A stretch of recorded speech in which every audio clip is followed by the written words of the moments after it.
Hello and welcome to another episode of Allen Codes. This time we're going to be working on what we've been working on the last while. World War II Armored Warfare, Chapter 4. I had to do some stuff here with the dice. I could not. It would be boring if I were to go through this, and it would also be too long. Just getting the dice minigame in style took me about 7 hours of writing time, and that was just too much. And I don't think it's going to be worth it in the end in terms of, well, it'll be worth it in the end because I've already done the work.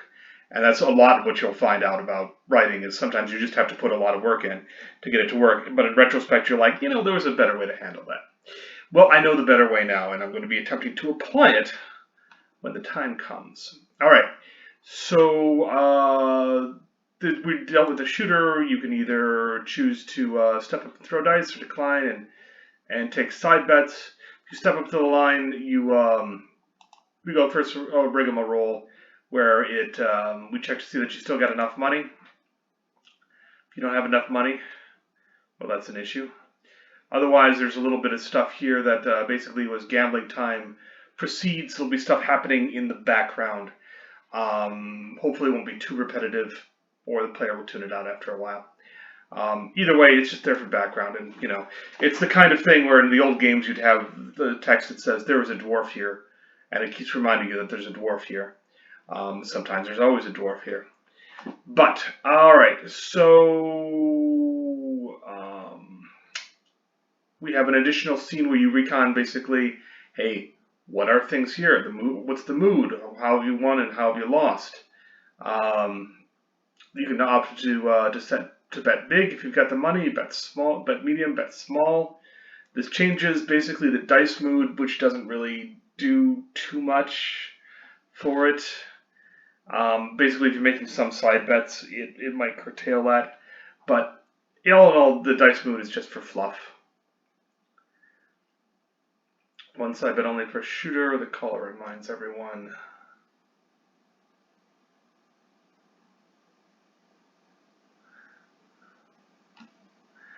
All right, I don't like that. Shooter looking for insurance. So you can set basically big 6, big 8, and this is one of the big things that I did, amusingly enough. Because when you're rolling 2 dice, there are some outcomes, and I've just kind of lumped them together and basically saved myself half my work. No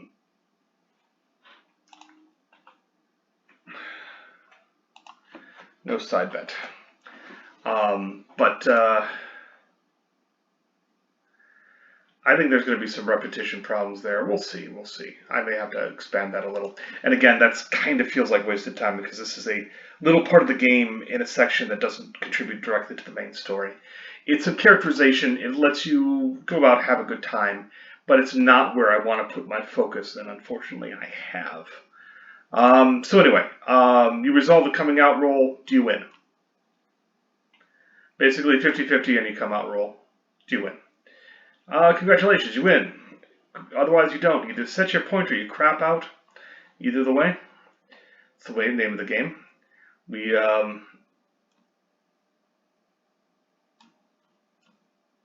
And if you resolve there's also resolving a side bet.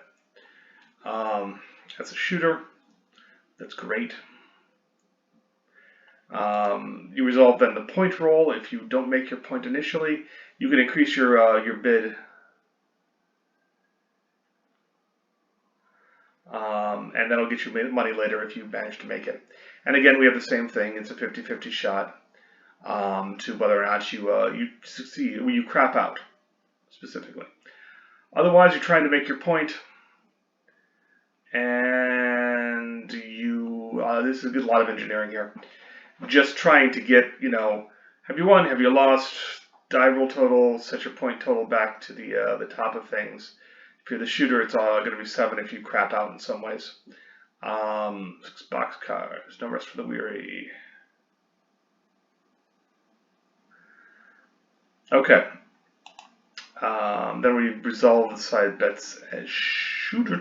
Did I do this already?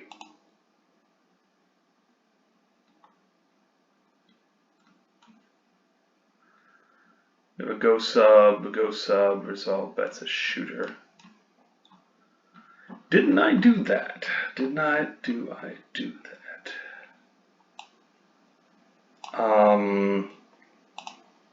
Have I duplicated a scene here? This is something that's a, you know, the answer is yes, I have.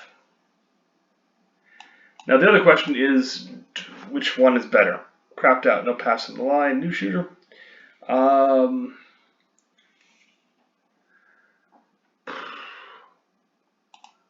One side bet 7, 3, 1.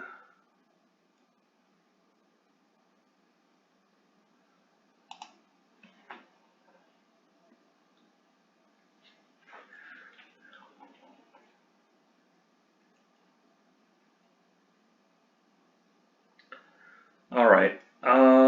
Resolve the point roll. Resolve the point roll to. Man, I'm losing my touch here. All right. I can kill that. I can resolve the side bet. I can move that. I shall cry if I. No, I already know that it's okay. All right, then we move to where you're taking the side bets. You could have up to 3 in play, and this is kind of tripled the length of this part of it, but you know, whatever. Once I got into a groove, it was all right. It's just a lot of cut and paste and a little tidy up.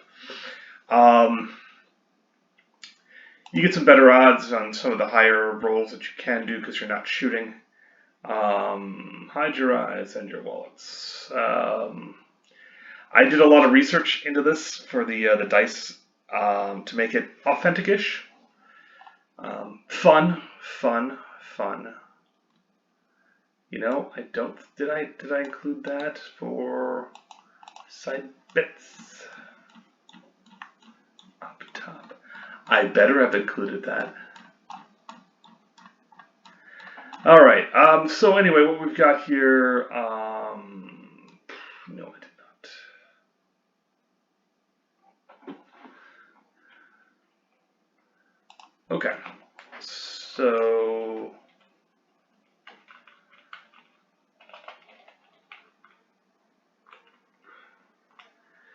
All right, some cut and paste here. You're welcome to know that the problem behind this, you know, people think that fun is in the writing, and you get to, you know, lay things out, and it's all that 10% inspiration part of things. But you often have parts like this where you're like, I have set up this system, and now I need to.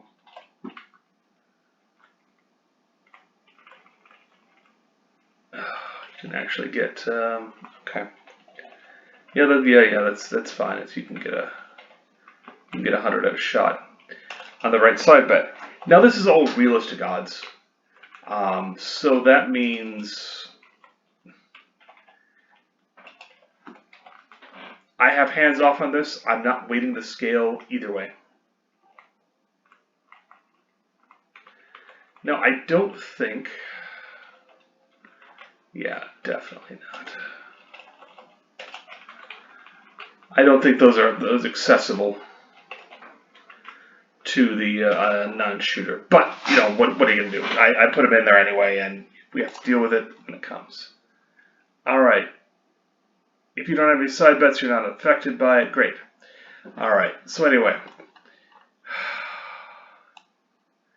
it took me a while to just get it into shape. All right, taking side bets, and we're resolving the side bets, all 1, 2, 3 of them. A lot of scripting for how it plays out, even though it's kind of, like I said, repetitive. And to be honest, if this was a game about gambling, this would be acceptable. But really, it's been a rip on my time. I have not liked it. I did not like this at all. Had high hopes for it, but anyway, you can become the next shooter. You can keep making side bets. If you lose, you can try to remain the shooter, or you can go back to bets instead. I have not put a cap on this. I have not put a cap on this, and I need to put a cap on it. I think 3,000 is fair.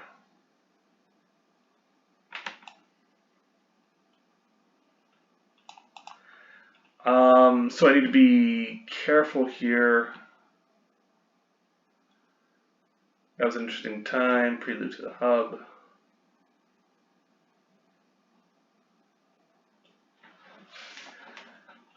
So there's a Go sub that deals with the function of how much betting money you still have. Initially, when we break out, you break out the money.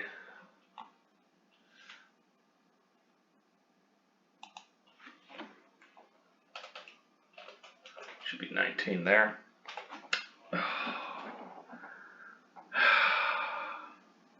I should use a function here.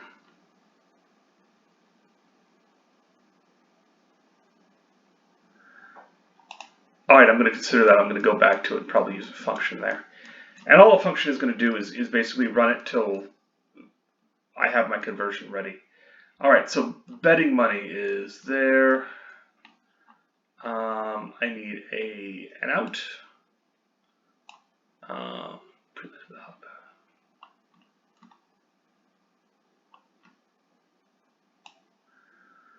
Alright.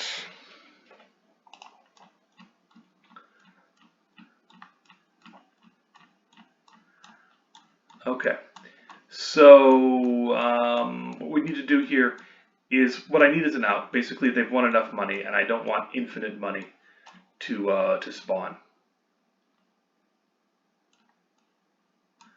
So, as you'll see here, we've got basically where if you go bust, if betting money greater than 3,500. With that, you should be able to buy damn near everything that you want. We're only going to start with 12, 14, yeah. 3,000 should do.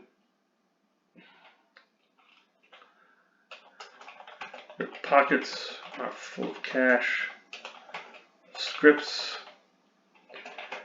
and the mood in the pit, while jovial, your success could quickly turn on you.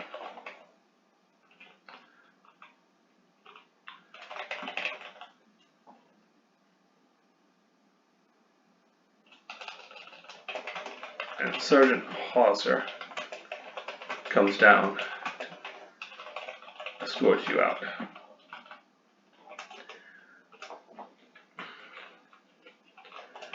Leave a little luck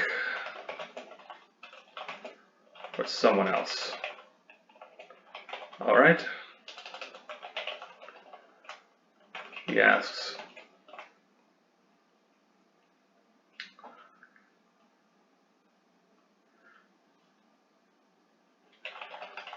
You're welcome back in a few days, if we're here, if you're here.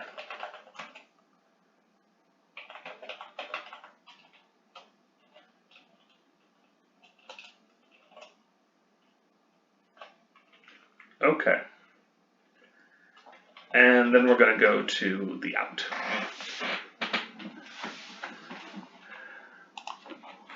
So your pockets are heavy with scripts.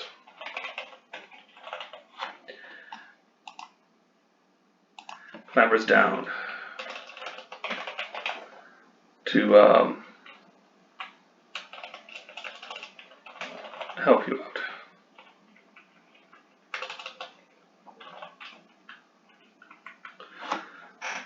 Your pockets are heavy with scripts, and it is time to go. It is clear from the others. It's time.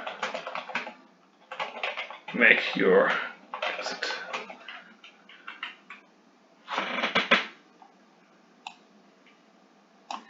Alright, there we go. That's an easy enough out. I can personalize Hauser. You know, he's just running a betting parlor, and he wants to, obviously wants to make more money, but also he wants it to be you know, there's a lot of things flying there. This is he's not a pro gambler. Okay.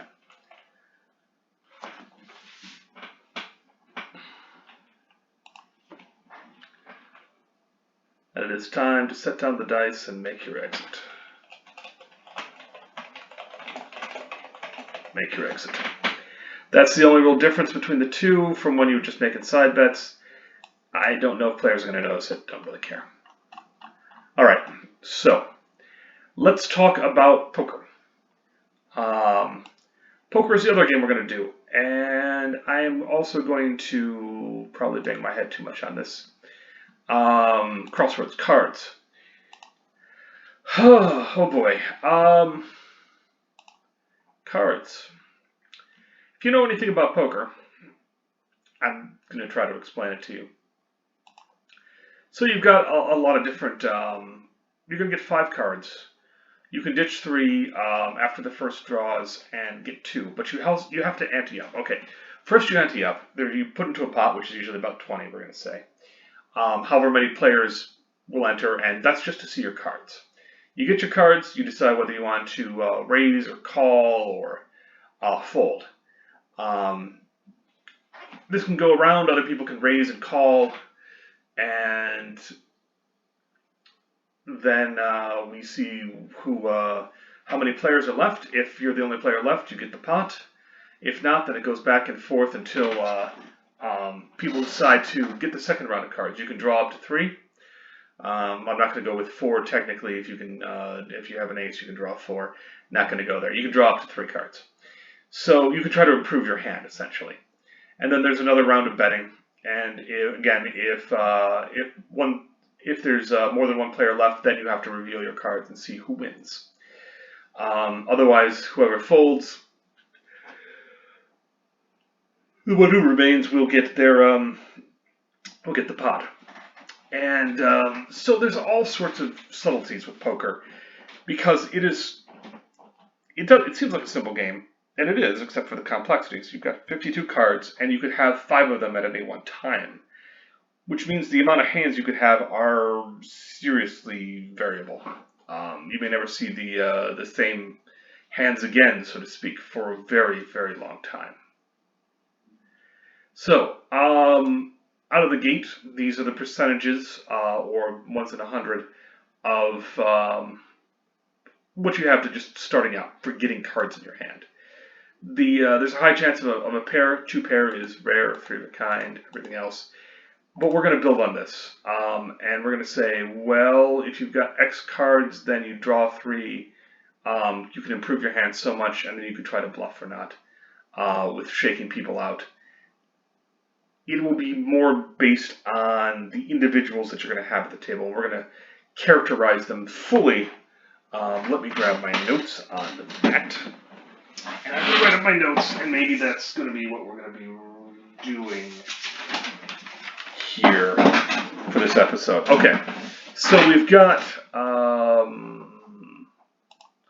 3 other players, because I'm a glutton for punishment. 3 other players. We've got PFC Lay, with an E, I think, apparently. He's a truck driver. You're a farmer back home.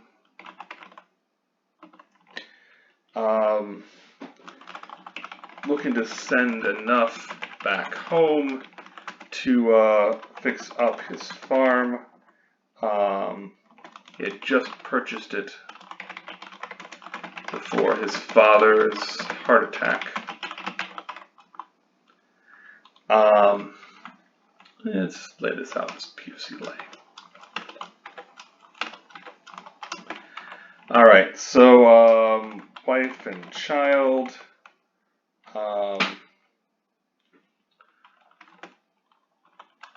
Other farm had flooded out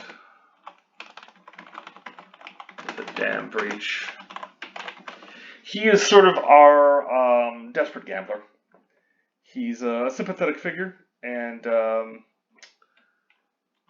paying off mortgage. All right. His deal is he takes risks.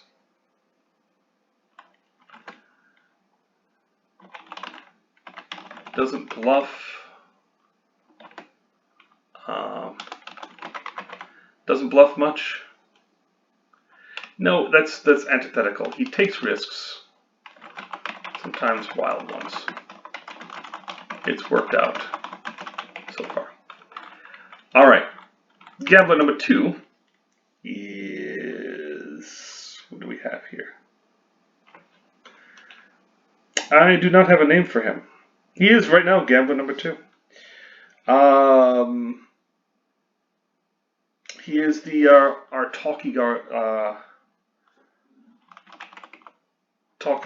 card shark. In it for the money.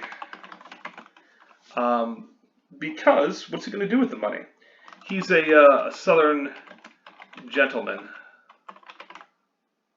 Which, because he's, you know, a sergeant in the army, I suppose he could still be a gentleman without it, but he has that affectation.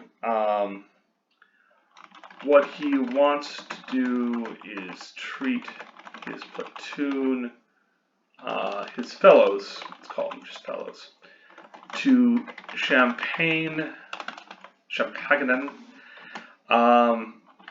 and hookers in Paris.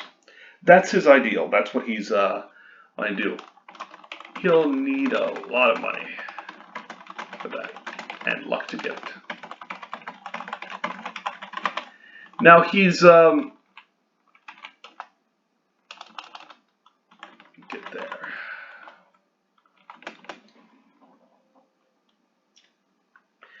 He's got mixed play. His tells are his talking. Basically, when he's bluff, equal talk. Lay's tells are rubs his fingers absently.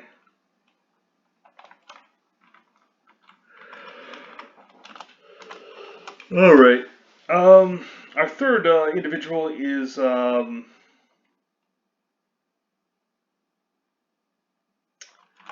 idle player.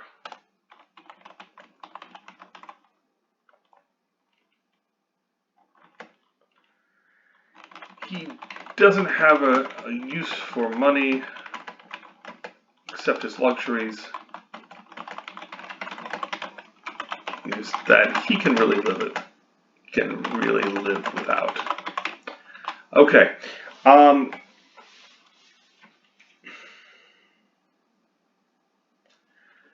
He's a mechanic from Chicago. Cars and trucks. Lest you get the wrong idea about what a mechanic from Chicago means. Our southern gentleman is artillery. Got a head for figures. Alright. May make officer one day, and learning cards and playing cards. Cards helps. It does. A lot of officers play cards just because there's often not much else to do. Alright, so our mechanic from Chicago is also our secret control rod. If the player is having a runaway game, he'll play better. If the player is struggling, he'll play looser. He is, after all, killing time. So he's the one I'm going to rubber band the player into being like, well, you don't have much money left, so he's going to throw you a bone, maybe once or twice. That's it. If you're doing very well, he's going to play very close to the chest because he wants the others to remain in the game and so forth and so on. All right. those are our three. I've got some better notes here, but I can't really show you them. I'm putting a lot into this, but there you go. All right. The poker game.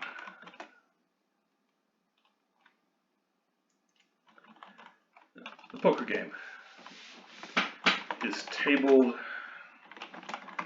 at the back of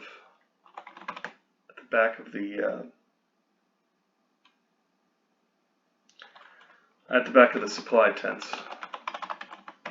supply depot, where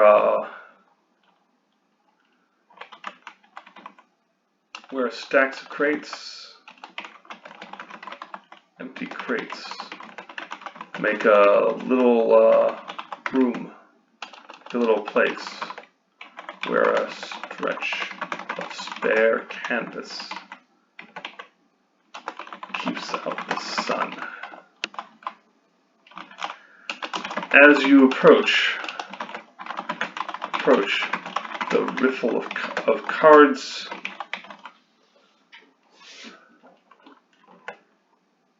tickles your ear.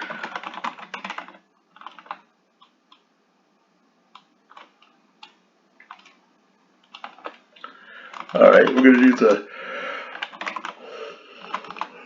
big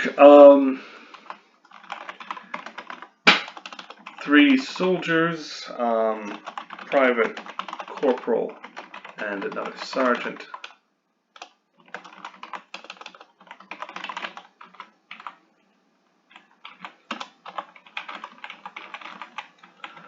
Sit round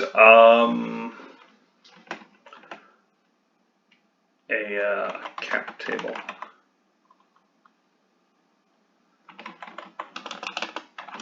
Stacks of invasion script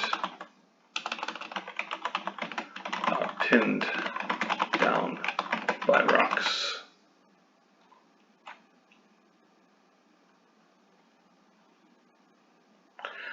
All right. How are they keeping them on the table, do you think? At the center, a brass pot holds a bounty of bills. Looking for a game? The sergeant asks.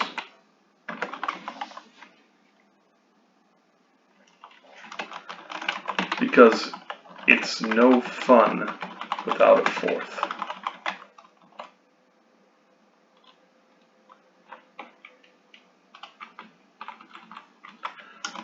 All right, we're gonna let them have a choice. I'm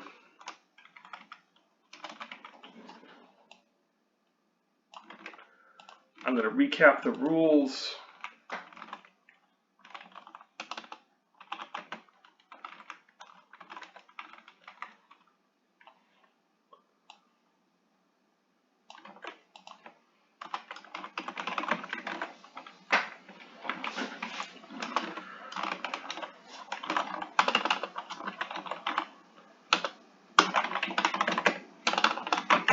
One of the rules, 5 card, draw 3, no wilds. Sergeant replies.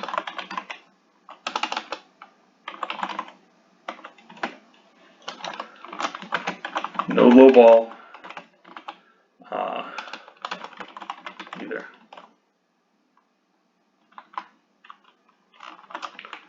Bears beats crap.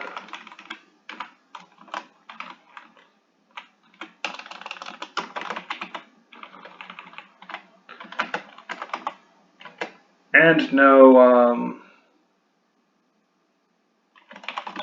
strange European rules neither.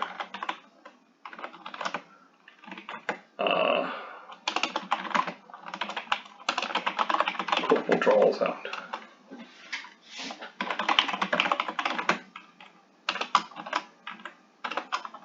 Pair beats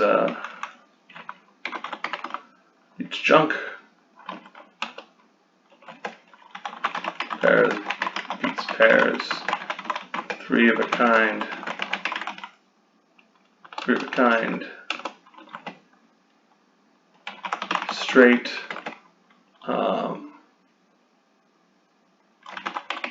Full house. Flush. And if you can get better than that,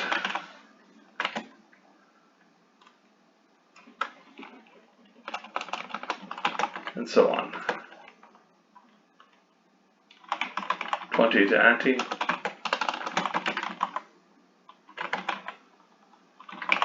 20 to play.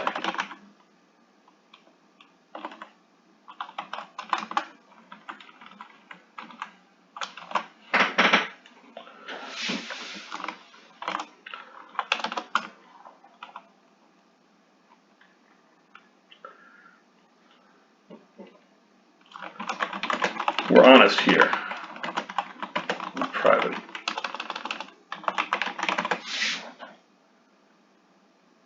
And the sergeant does not capitalize the private.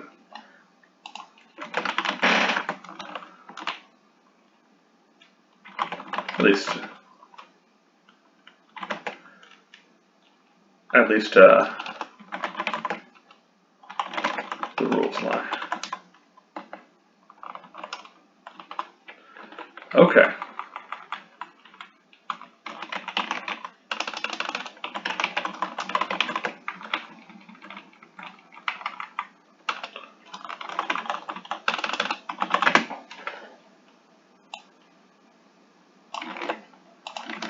Alright, so then we have the obvious option where I'm going to say, alright, take a seat and get cut in. Walk away. This isn't for me. Alright, so there we go. That's the start of it. We'll have a little back and forth, and then I'm going to probably drop out while I get the engine for poker going. I'm going to try to not make it difficult. We'll see. We'll see. We'll see. Every hour I spend on this is 1 hour I don't spend on the main story, though. And that's tricky. And if you're writing this yourself, you really need to stick to the main story. Some of my shenanigans here are memorable, but they don't necessarily give people what they're looking for in a game. So, anyway, this has been Alan Codes, what little I've done of coding. But you understand. A lot of it has to be done off screen because it's very boring. So, I hope you've enjoyed this and maybe you've learned something out about things. I probably should have slowed things down so you could read a little better what's going on. There's a lot of things going on. A lot of variables. A lot of variables, and even if they're just for Chrome, still a lot of variables. And I'll probably have to peg those back up, and when I do the debugging, I will run into a lot of problems. But that's par for the course. So, I hope you've enjoyed this and gotten a little bit out of it. Have a good day and take care. Thanks.